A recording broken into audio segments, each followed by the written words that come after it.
अस्सलाम वालेकुम मेरे वकीलों, कैसे हैं आप सब लोग। जैसे कि आप सबको पता है, हमने पीपीसी की एक सीरीज शुरू की थी जिसमें हमने देखे थे इम्पोर्टेंट लेक्चर्स, जो कि 5 हमारे लेक्चर्स हो चुके हैं। आज हमारे पास छठा मोस्ट इम्पोर्टेंट लेक्चर आता है जो कि है प्राइवेट डिफेंस। सबसे पहले हम देख लेते हैं इसकी आउटलाइंस कि आज हमने इस लेक्चर में क्या क्या करना है। सबसे पहले इंट्रोडक्शन, रेलिवेंट प्रोविजंस, इसका मीनिंग देखना है, डेफिनेशन, कितनी फोर्स यूज होनी चाहिए ये देखना है, और फिर सेल्फ डिफेंसेस की कैरेक्टरिस्टिक्स। फिर हमारे पास प्राइवेट डिफेंसेस या सेल्फ डिफेंसेस आते हैं जो कि 11 है, लेकिन ये सारे करने की आपको जरूरत नहीं है। सिर्फ मैंने आपके नॉलेज के लिए कि आपको आगे जाके प्रैक्टिकल लाइफ में फायदा होगा, प्राइवेट डिफेंसेस दोबारा से नहीं करने पड़ेंगे, इस वजह से सारे ए टू जी मैंने इसमें लिख दिए हैं। लेकिन यहाँ पे मैं आपको बताऊंगा कि आप कौन सा करें तो आपका पेपर भी अटेम्प्ट हो सकता है, लेकिन मैं आपको मशवरा यही दूंगा कि मैक्सिमम पूरा करें। सबसे पहले हमारे पास आता है इसका इंट्रोडक्शन। इंट्रोडक्शन की बात करें तो हमारे पास आता है कि ये एक लीगल प्रिंसिपल है जो कि आईपीसी, इंडियन पिनल कोड, और पाकिस्तान पिनल कोड पीपीसी दोनों में मौजूद है। अब ये पीपीसी और आईपीसी में किस वजह से दिया गया है, इसका मकसद यही है कि आपको प्रोटेक्ट किया जाए। लेकिन यही मकसद तो स्टेट का भी है। स्टेट क्या करती है? आपको प्रोटेक्ट करती है, और क्या करती है? सोसाइटी में ऑर्डर को मेंटेन करती है। तो यही जो मकसद है वो तो स्टेट का भी है, लेकिन आपको इस वजह से प्राइवेट डिफेंस का राइट दिया जाता है जो कि इमिनेंट आपको डेंजर होता है। मतलब कि आपको फौरन से कुछ ना कुछ एक्शन चाहिए। जैसे कि आपने पुलिस को कॉल की, लेकिन पुलिस वहां पे आएगी, मिनिमम अगर लगाया जाए तो आधा घंटा तो उन्हें लग ही जाएगा। लेकिन अगर आपको किसी वजह से फौरन से कुछ ना कुछ चाहिए, कोई ना कोई फोर्स चाहिए, तो फिर आप क्या करेंगे? आपके पास प्राइवेट डिफेंस होगा। अब ये वाला लॉ ने आपको डिफेंस तो दे दिया, लेकिन इसका मकसद ये नहीं कि आप इसको इलीगल यूज करना शुरू कर दें, क्योंकि ऐसे ही होता है ना, कोई भी चीज अगर सोसाइटी में आती है तो उसके प्रोस भी होते हैं, उसके कॉन्स भी होते हैं। मतलब कि उसके कुछ एडवांटेजेस होते हैं और कुछ डिसएडवांटेजेस होते हैं। तो कुछ लोगों ने क्या किया कि इसे अपने मकसद के लिए यूज करना शुरू कर दिया कि मेरे पास तो प्राइवेट डिफेंस है।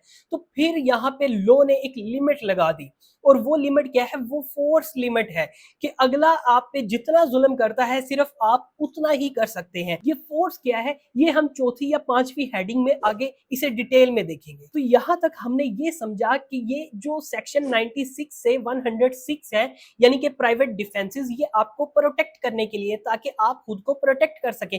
लेकिन स्टेट का मकसद भी यही है कि आपको प्रोटेक्ट किया जाए और सोसाइटी में ऑर्डर को मेंटेन किया जाए। लेकिन आपको खुद को इस वजह से ये राइट दिया गया है ताकि आपको इमिनेंट कोई डेंजर हो तो आप वहां पर खुद को प्रोटेक्ट करें। लेकिन यहां पर एक लिमिट भी है, वो है फोर्स की लिमिट। तो यहां तक आपको समझ आ गई, ये इसका इंट्रोडक्शन था। अब बात करते हैं रेलिवेंट प्रोविजंस की। रेलिवेंट प्रोविजंस की बात करें तो कौन से सेक्शंस इससे डील करते हैं? प्राइवेट डिफेंस किस किस सेक्शन में आता है? ये आता है 96 से 106 तक। उसके बाद हमारे पास आती है इसकी डेफिनेशन। इसकी डेफिनेशन देखी जाए तो 3 बातें उसमें कर रहा है। The use of force to protect oneself, one's family और one's property from a real और थ्रेटेंड अटैक। कोई अगर आपको धमकी देता है या किसी तरह का डेंजर होता है या कोई अटैक करता है, तो फिर आप हिफाजत कर सकते हैं, अपनी भी कर सकते हैं, अपनी फैमिली की कर सकते हैं, और अपनी प्रॉपर्टी की भी कर सकते हैं। तो ये पहली बात। दूसरे नंबर पे वो इसी डेफिनेशन में क्या कह रहा है? A person is justified in using a reasonable amount of force in self defence. लेकिन जो सेल्फ डिफेंस में उसने फोर्स यूज करनी है वो लिमिटेड होनी चाहिए, वो उतनी होनी चाहिए जितनी उस फोर्स की जरूरत हो। ये फोर्स होती क्या है, ये आगे मैं आपको डिटेल में बताता हूं। इफ ही और she believes that the danger of body harm is imminent and that force is necessary to avoid such danger. और ये तभी फोर्स लगनी चाहिए जब ही और शी, यानी आपको या कोई फीमेल है, उसको ये पता हो कि मैं ये फोर्स इस वजह से यूज करने लगी हूं क्योंकि मुझे बिल्कुल इमिनेंट, मतलब बहुत जल्दी मेरे सामने खतरा है, यानी कि कोई पिस्टल रख के मेरे सामने खड़ा हुआ है और मुझे ये फोर्स यूज करनी है। तो ये इसकी मुकम्मल डेफिनेशन है कि आप खुद की, अपनी फैमिली की और अपनी प्रॉपर्टी की हिफाजत कर सकते हैं। और कैसे कर सकते हैं? फोर्स को यूज करके, तीसरे नंबर पे। लेकिन ये फोर्स जो है वो लिमिटेड होनी चाहिए, यानी जितना खतरा है उतनी ही फोर्स आपने यूज करनी है। उसके बाद हमारे पास हेडिंग आती है nature of private defence. Private defence की नेचर क्या है? इसकी नेचर यही है कि अगर कोई आपके खिलाफ इलीगल फोर्स यूज करता है, यहां पे ये जहन में रखिएगा कि इलीगल फोर्स, क्योंकि लीगल फोर्स भी होती है। मिसाल के तौर पर कोई पुलिस वाला आपको अरेस्ट करने आता है तो वो फोर्स को यूज करता है, लेकिन वहां पर आप सेल्फ डिफेंस यूज नहीं कर सकते क्योंकि वो लीगल फोर्स यूज कर रहा है। जब कोई थीफ आपका वॉलेट वगैरह चुराने की कोशिश करता है तो वो कोई इलीगल एक्ट कर रहा है, तो वहां पर आप फोर्स को यूज कर सकते हैं और उतनी फोर्स को यूज करना है जितनी उसकी जरूरत है। उसके बाद हमारे पास ये फोर्स वाला पॉइंट आ जाता है, फोर्स टू बी यूज्ड। अब कितनी फोर्स यूज करनी है और फोर्स क्या होती है। फोर्स, फर्ज करें कि आपको कोई बिल्डिंग से धक्का देने लगा है, तो अब आप क्या करेंगे, उसे गोली मार देंगे? बिल्कुल नहीं। यहाँ पर लिमिटेड फोर्स इस तरह से होगी, अगर कोई आपको धक्का देना चाह रहा है तो बदले में आप उसको धक्का दें। तो ये एक लिमिटेड फोर्स है और यही फोर्स होती है कि किसी को पुश करना या किसी के खिलाफ कोई एक्शन लेना।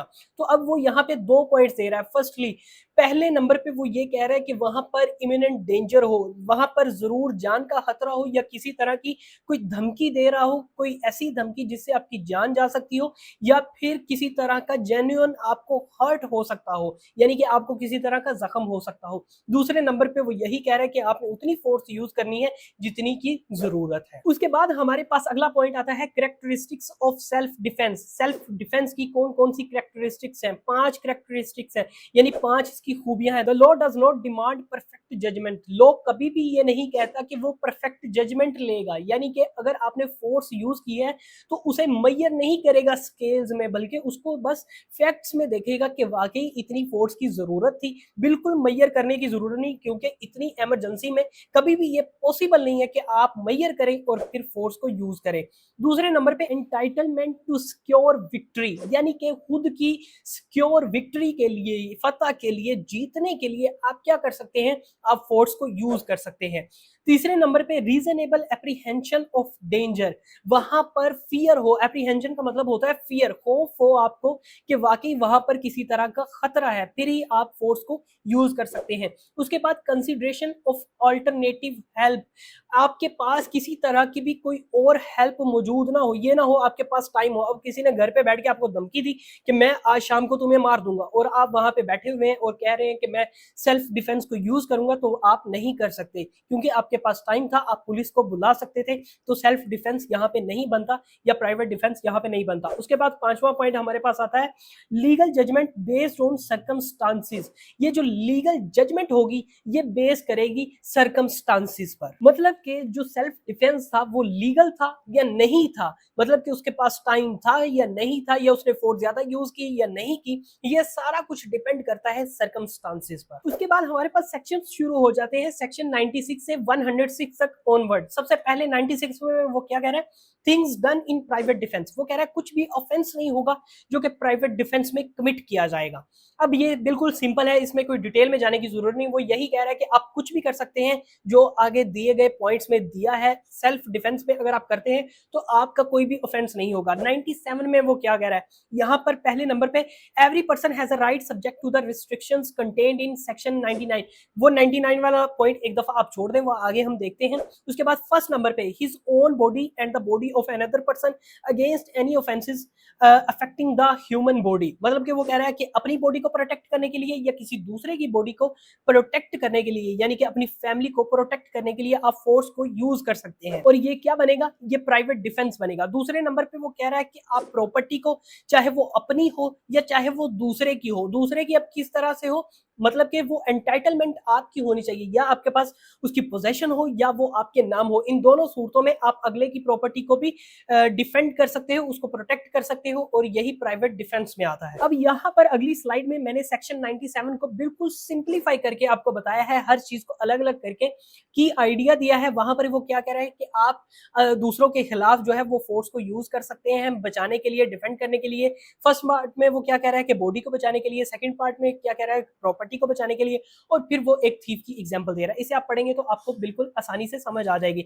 उसके बाद हम चलते हैं सेक्शन 98 की तरफ। अब 98 में वो क्या कह रहा है, 98 में वो कह रहा है right of private defence against the act of a person of unsound mind, मतलब कि कोई पागल शख्स जो है अगर वो आप पे हमला करता है तो आपके पास क्या कोई प्राइवेट डिफेंस है, आप उसके खिलाफ कोई एक्शन ले सकते हैं? बिल्कुल ले सकते हैं। अगर वो पिस्टल लेके आपके सामने आ जाता है और आपको इमिनेंट जान का डेंजर है, मतलब खतरा है कि आपकी अभी जान जा सकती है या आपको सीवियर ग्रीवियस हर्ट हो सकता है, तो फिर आप उस पे भी सेम फोर्स यूज करके उसे मार भी सकते हैं और ग्रीवियस हर्ट भी दे सकते हैं। यही सेक्शन 98 बता रहा है। और फिर हमारे पास सेक्शन आता है 99। इसमें क्या कह रहा है, an act against which there is no right of private defence, कोई राइट नहीं है प्राइवेट डिफेंस का। 99 में वो किस बारे में बात कर रहा है, वो कह रहा है कि जब कोई पब्लिक सर्वेंट आएगा, जब कोई पुलिस वाला आपको अरेस्ट करने आएगा, तो आपके पास कोई प्राइवेट डिफेंस नहीं है, आप कोई फोर्स यूज करेंगे तो वो फोर्स इलीगल कंसीडर होगी। यही है section 99।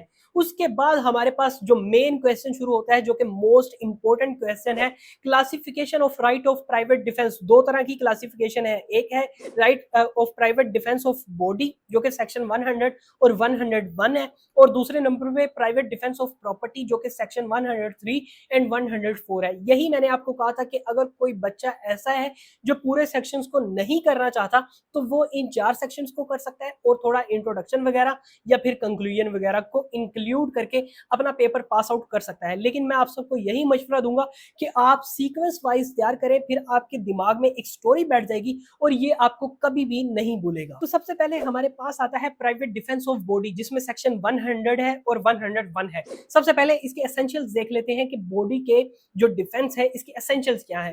Note the accused fault. Accused person कौन है? जिसने सेल्फ डिफेंस को यूज किया है, उसकी कोई गलती नहीं होनी चाहिए। वो कोई ऐसा एक्ट ना करे कि जिसकी वजह से सारी जो लड़ाई है वो अराइज हो, बल्कि कोई और बंदा एक्ट करे और फिर वो उसे धकेले, यानी सेल्फ डिफेंस को यूज करे। दूसरे नंबर पे इमीडिएट डेंजर, मतलब कि फौरन से खतरा हो कि मेरी जान जा सकती है या मुझे ग्रीवियस हर्ट पहुंच सकता है। तीसरे नंबर पे नो अदर ऑप्शन, और कोई दूसरी ऑप्शन ना हो। ये ना हो कि आपके पास एस्केप करने का पूरा मौका हो लेकिन आप वहां पे खड़े रहे हो कि मैं अपने सेल्फ डिफेंस को यूज करूंगा। मिसाल के तौर पे आप कार में बैठे हुए हैं, अब कोई बंदा वहां पे बाहर चाकू लेके खड़ा हुआ है, तो अगर आप कार से बाहर निकल के सेल्फ डिफेंस को यूज करते हैं तो वो सेल्फ डिफेंस कंसीडर नहीं होगा। चौथे नंबर पे प्रोपोर्शनल रिस्पॉन्स, और प्रोपोर्शनल रिस्पॉन्स में यही है कि आप उतनी फोर्स यूज करें जितनी की जरूरत है। अब हमारे पास आता है सेक्शन 100, जिसमें वो कह रहा है कि when death may be cause in self defence या फिर सेल्फ डिफेंस ऑफ बॉडी, यानी कि अपने जिस्म को बचाने के लिए या अपनी फैमिली को बचाने के लिए हम किन कंडीशंस में अगले बंदे की जान ले सकते हैं। नंबर 1, थ्रेट ऑफ डेथ, जब आपको जान का खतरा हो। थ्रेट ऑफ ग्रीवियस हर्ट, जब आपको गहरे जख्म का खतरा हो। Assault with intent to commit rape, कोई आप पर इस वजह से हमला करे कि आपके साथ रेप कर सके। या दूसरे नंबर पे अनयूजुअल लस्ट के लिए आप पर हमला करे, ये भी रेप की एक किस्म है लेकिन यहाँ पर जेंडर में थोड़ी तब्दीली आ जाती है। या फिर वेजाइनल सेक्स की जगह पे दूसरा जो है एनल सेक्स वो आ जाता है। Assault with intent to kidnap और अबडक्ट, कोई आपको किडनैप करने के लिए या अबडक्ट करने के लिए भी आप पे हमला करे तो भी आप सेल्फ डिफेंस का यूज कर सकते हैं। और ये जो किडनैपिंग है और अबडक्शन है ये मोस्ट इंपोर्टेंट क्वेश्चन है, और तीसरे ये चौथे नंबर पे हमने इसे डिटेल में कवर किया था। अगर आपको इसका नहीं पता कि ये क्या होता है या आप इसे देखना चाह रहे हैं तो डिस्क्रिप्शन में लिंक डाल दूंगा। और लास्ट पे हमारे पास थ्रेट ऑफ रॉन्गफुल कन्फाइनमेंट, और अगर आपको कोई जेल में बंद करना चाहता है इलीगली तो फिर भी आप ये वाला जो राइट है वो सेल्फ डिफेंस का यूज कर सकते हैं। उसके बाद हमारे पास कंडीशंस आ जाती हैं, जिसमें हमने एक केस लॉ डिस्कस किया, बिल्कुल सारे पॉइंट वही है। और उसके आगे मिसाल के तौर पर एक केस आपने लिख देना है, AIR 1959 पंजाब 332, ये इसकी साइटेशन है। इसमें क्या कह रहा है? वही चीजें कह रहा है जो हमने पहले पढ़ी थी। एक्यूज की गलती नहीं होनी चाहिए, एक सीरियस थ्रेट वहां पे होना चाहिए, बचने का कोई रास्ता नहीं होना चाहिए, और नेसेसरी एक्शन होना चाहिए, मतलब जितना जरूरी है सिर्फ उतना एक्शन हो। और उसके बाद हमारे पास आता है सेक्शन 101। अब यहाँ पर वो ये कह रहा है कि आप कब डेथ कॉज नहीं कर सकते। ऊपर तो उसने बता दिया सेक्शन 100 में कि आप कब कब अगले बंदे की जान ले सकते हो। रेप में ले सकते हो, या फिर अनयूजुअल लस्ट में ले सकते हो, या फिर कोई अबडक्ट करने की कोशिश करे, या फिर कोई किडनैप करने की कोशिश करे, या फिर कोई रॉन्गफुल कन्फाइनमेंट करे, ये वगैरह वगैरह। इन सारी कंडीशंस में आप क्या कर सकते हो? सेल्फ डिफेंस को यूज कर सकते हो और अगले बंदे की जान ले सकते हो। लेकिन यहाँ पर वो कह रहा है कि आप किन किन कंडीशंस में अगले बंदे की जान नहीं ले सकते। अब यहाँ पे सिंपली समझे तो यही आता है कि सेक्शन 100 में जो कहा गया था उन सारी कंडीशंस को छोड़ के बाकी जो वाली सारी कंडीशंस है उनमें आप अगले बंदे की जान नहीं ले सकते। यानी अगर कोई बंदा आपके साथ रेप नहीं करना चाह रहा, आपको किडनैप नहीं करना चाह रहा, आपको अबडक्ट नहीं करना चाह रहा, आपको रॉन्गफुल कन्फाइनमेंट के जरिए पकड़ना नहीं चाह रहा, मतलब कहीं पे कैद करके नहीं रखना चाह रहा, तो वहां पर आप अगले बंदे को ग्रीवियस हर्ट दे सकते हैं लेकिन मार नहीं सकते। उसके बाद हमारे पास सेक्शन आता है 103 एंड 104, जिसमें वो क्या बात करता है? Private defence of property. Property के जो प्राइवेट डिफेंस है उनके बारे में वो बात कर रहा है। सबसे पहले वो बात करता है कि इनका इंट्रोडक्शन देख लेते हैं कि इसमें प्राइवेट डिफेंस ऑफ प्रॉपर्टी में वो क्या कह रहा है, वो यही कह रहा है कि आप अपनी प्राइवेट प्रॉपर्टी को या किसी और पर्सन की प्रॉपर्टी को प्रोटेक्ट कर सकते हो, लेकिन किसी और पर्सन की प्रॉपर्टी को तभी प्रोटेक्ट कर सकते हो जब वो आपके पोजेशन में हो। यहाँ पे वो कह रहा है कि रीजनेबल एप्रीहेंशन, यानी आपको खतरा हो, कोई किसी तरह का डेंजर हो कि आपकी प्रॉपर्टी को नुकसान हो सकता है, तो फिर ही आप ये वाला जो डिफेंस हो वो यूज कर सकते हो। तो सबसे पहले हमारे पास सेक्शन 103 आ जाता है, when the right of private defence of property extends to causing death. मतलब कब आप अगले बंदे की जान ले सकते हो सिर्फ इस वजह से कि वो आपकी प्रॉपर्टी को नुकसान पहुंचा रहा था और इमीडिएट डेंजर का खतरा था, यानी कि किसी तरह से आपकी प्रॉपर्टी जो है वो तबाह हो सकती थी। अब उसमें सिचुएशंस हैं, सबसे पहली है रोबरी। अगर कुछ बंदे आपके घर रोबरी करने आते हैं तो वहां पर भी आप अगले बंदे की जान लेकर अपनी प्रॉपर्टी को बचा सकते हो। जब वहां पर इमीडिएट डेंजर हो तो फिर आप अगले बंदे की जान ले सकते हो। दूसरे नंबर पे हाउस ब्रेकिंग बाय नाइट। अगर कोई रात को आपके घर तोड़ने आ जाता है, चाहे वो लीगल पर्सन ही क्यों ना हो, आप उसकी जान ले सकते हो, क्योंकि वो भी इलीगल काम कर रहा है। अगर कोई लीगल पर्सन लीगल काम करता है तो फिर वहां पर आप सेल्फ डिफेंस यूज नहीं कर सकते, लेकिन अगर कोई लीगल पर्सन भी इलीगल काम करता है तो वहां पर भी आप सेल्फ डिफेंस को यूज कर सकते हो या प्राइवेट डिफेंस को यूज कर सकते हो। हाउस ब्रेकिंग भी हो गया। उसके बाद mischief by fire on certain buildings, मतलब कि आपको किसी तरह का फियर हो, डेंजर हो, आपको खतरा हो कि आपकी जो प्रॉपर्टी है वो जला दी जाएगी। अगर आपका घर जलने का खतरा हो तो वहां पर भी आप अगले पर्सन की जान ले सकते हैं। और लास्ट पे थेफ्ट, मिसचीफ और house trespass with apprehension of severe consequences, यानी कि किसी तरह की आपके घर में चोरी हो रही हो, मिसचीफ हो या हाउस ट्रेसपास हो या फिर एप्रीहेंशन हो, किसी तरह का फियर हो, तो इन सारी कंडीशंस में कुछ ऐसा हो कि सीवियर कॉन्सिक्वेंसेज हो सकते हो, यानी कि आपकी प्रॉपर्टी को किसी तरह का सीवियर नुकसान हो सकता हो, यानी वो तबाह हो सकती हो, तो वहां पर भी आप अगले बंदे की जान ले सकते हो। इसके बाद हमारे पास सेक्शन 104 आएगा। उससे पहले हमने एक केस लो यहाँ पे करना है ऐड। केस लो क्या है? 1984 PCRLJ 1080। इस केस लॉ में वो वही सेम चीजें कर रहा है, एक दफा आप पढ़ लीजिएगा, आपको समझ आ जाएगी। जो हमने अभी डिटेल में पढ़ी है वो वही बातें कर रहा है। और हमारे पास 104 सेक्शन आता है, जिसमें जैसे हमने बॉडी में पढ़ा था कि 101 में सारे उन्होंने बता दिए थे कि इसमें आप जान ले सकते हो, दूसरे में उन्होंने कहा था कि इसमें आप जान नहीं ले सकते। उसी तरह 103 में उन्होंने कह दिया कि इन सारी कंडीशंस में आप जान ले सकते हो जब आपका घर जो है वो रात को कोई तोड़ने आए, जलाने आए, मिसचीफ करने आए या थेफ्ट की सूरत में हो। तो लेकिन जो 104 है उसमें वो यही कह रहा है कि आप जो 103 में दिया गया था उन कंडीशंस के अलावा कुछ भी आता है तो वहां पर आप सेल्फ डिफेंस का जो यूज है वो नहीं कर सकते, क्योंकि वो इतने सीवियर कॉन्सिक्वेंसेस वाला एक्ट नहीं होता। यहाँ पर वो हमारे सामने 3 पॉइंट्स रखता है। हार्म अदर देन डेथ, मतलब कि आप नुकसान पहुंचा सकते हो, किसी तरह का जख्म दे सकते हो, लेकिन अगले बंदे की जो डेथ कॉज करनी है वो नहीं कर सकते। अब किस कंडीशंस में? जैसे कि 103 में उन्होंने सब कुछ बताया है। उसके अलावा अगर कोई भी कंडीशन अराइज होती है तो वहां पर आप अगले बंदे की जान नहीं ले सकते, सिर्फ हार्ड कॉज कर सकते हैं। एक्सटेंट ऑफ हार्म, सिर्फ जो हार्म है वो एक्सटेंड करना है, उसको बढ़ाना है जितनी उसकी जरूरत होगी। The harm caused should be necessary to protect his property, अपनी प्रॉपर्टी को बचाने के लिए जितने हार्म की जरूरत है उतना आप कर सकते हैं, लेकिन अगले बंदे की जान को नहीं ले सकते। Exceeding the right of private defence, जो प्राइवेट डिफेंस का जो राइट है अगर कोई उसको एक्सीड करेगा तो उसे अनलॉफुल डिक्लेयर किया जाएगा और उस ऑफेंडर को, जो पर्सन जो है एक्यूज्ड है, उसे उतनी ही पनिशमेंट मिलेगी जैसे उसने अपने प्राइवेट डिफेंस को यूज ही नहीं किया। अगर आपने यहाँ पर गौर किया हो तो हमने एक सेक्शन छोड़ दिया था, सेक्शन 102। वो इस वजह से छोड़ा था क्योंकि उसे मैंने सेक्शन 105 के साथ ऐड किया है, सिर्फ आप लोगों की सहूलत के लिए, क्योंकि इन दोनों में कमेंसमेंट का जिक्र होता है कि ये ऑफेंस यानी सेल्फ डिफेंस कब तक कंटिन्यू रहेगा, कब तक आप इसे यूज कर सकते हो। तो प्राइवेट डिफेंस ऑफ बॉडी में भी वही है और प्राइवेट डिफेंस ऑफ प्रॉपर्टी में भी वही है, लेकिन यहाँ पर थोड़ा सा डिफरेंस है, जो कि प्रॉपर्टी को आपने चेंज कर देना है बॉडी में और कुछ सर्कमस्टांसेस को आपने चेंज कर देना है, जैसे कि हमने सेक्शन 100 पढ़ा और 103 पढ़ा, उन दोनों में जो डिफरेंसेस है उस हिसाब से चेंज कर देना है। अगर आपको ये चेंज करना नहीं आ रहा तो मैंने ये बेयर एक्ट की हेडिंग आपके सामने रख दी है, आप इसे पढ़ के डिटेल में अपने पास से भी बना सकते हैं। तो चले हम शुरू करते हैं। जो कमेंसमेंट है और कॉन्टिन्यूएंस है of right of private defence of body की, वो डील करती है सेक्शन 102 से, और जो प्रॉपर्टी की है वो डील करती है 105 से। इसमें हमारे पास कुछ हेडिंग्स आती हैं कि किन किन कंडीशंस में जो कमेंसमेंट है या कॉन्टिन्यूटी है प्राइवेट डिफेंस की वो रहेगी। Starting to defend your property, अपनी प्रॉपर्टी को बचाने के लिए आप ये वाले जो डिफेंसेस हैं बॉडी के और प्रॉपर्टी के, ये यूज कर सकते हैं। यहाँ पे मैंने प्रॉपर्टी लिखा, लेकिन अगर आपने बॉडी के देने हैं तो वहां पर आपने कन्वर्ट करके बॉडी लिख लेना है। तो इन दोनों कंडीशंस में आप प्राइवेट डिफेंस को यूज कर सकते हो। अगेंस्ट थेफ्ट आप किस तरह से करोगे, जब तक वो जो थेफ्ट है वो वाकया हो रही हो।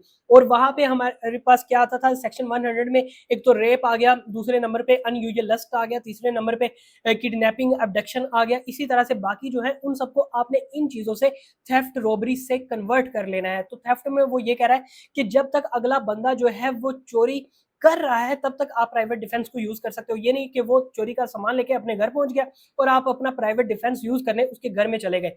रोबरी का भी यही है कि जब तक वो रोबर्स जो हैं वो आपके घर में मौजूद हैं तब तक आप प्राइवेट डिफेंस को यूज कर सकते हैं। क्रिमिनल ट्रेसपास भी यही है, कोई आपके घर में जबरदस्ती घुसा है तो अगर वो निकल जाता है तो वहां पे प्राइवेट डिफेंस यूज नहीं किया जा सकता। और हाउस ब्रेकिंग बाय नाइट, कोई आपका घर तोड़ने आता है लेकिन उसने नहीं तोड़ा या फिर वो तोड़ के चला गया है तो वहां पर आप प्राइवेट डिफेंस को यूज नहीं कर सकते। और फिर लास्ट में हमारे पास आता है right of private defence against deadly assault, और ये सेक्शन डील करता है 106 के साथ। यहाँ पर ये अजीबोगरीब सी कंडीशन है और ये कहाँ पे अराइज होती है, फर्ज करें जैसे कि आपने अक्सर मूवीज में भी देखा होगा कि अब क्या होता है कि विलन क्या करता है या हीरो क्या करता है कि किसी दूसरे पर्सन को सजा देने के लिए किसी इनोसेंट पर्सन के सर पे बंदूक रख देता है। तो अब वहां पर वो सिर्फ उस पर्सन को यूज कर रहा है, उसे थोड़ा बहुत अगर वो नुकसान भी पहुंचा देता है सिर्फ खुद को बचाने के लिए, तो ये भी जो कंडीशन है वो वैलिड है। और ये सेक्शन डील करता है 106 के साथ। सिर्फ मूवी को आपने गौर नहीं करना, मूवी सिर्फ एक एग्जाम्पल थी। यहाँ पे मेन पॉइंट ये है कि आप किसी तीसरे पर्सन को यूज कर सकते हो अपने सेल्फ डिफेंस को बरकरार रखने के लिए, यानी खुद को बचाने के लिए। तो स्टूडेंट्स ये थी आज की वीडियो। उम्मीद करता हूँ ये वीडियो आपको अच्छी लगी होगी। वीडियो अच्छी लगी हो, ये इस वीडियो की समझ आ गई हो तो वीडियो को लाइक करें और इस चैनल को फॉलो करना ना भूलिएगा। अगर किसी तरह की आपकी क्यूरी हो, चाहे वो प्रैक्टिकल लाइफ से हो या थ्योरेटिकल लाइफ से, आप नीचे कमेंट कर सकते हैं या फिर डिस्क्रिप्शन में मेरा नंबर है, आप वहां पर भी मेरे से पर्सनल कॉन्टेक्ट कर सकते हैं। जज़ाकल्लाह।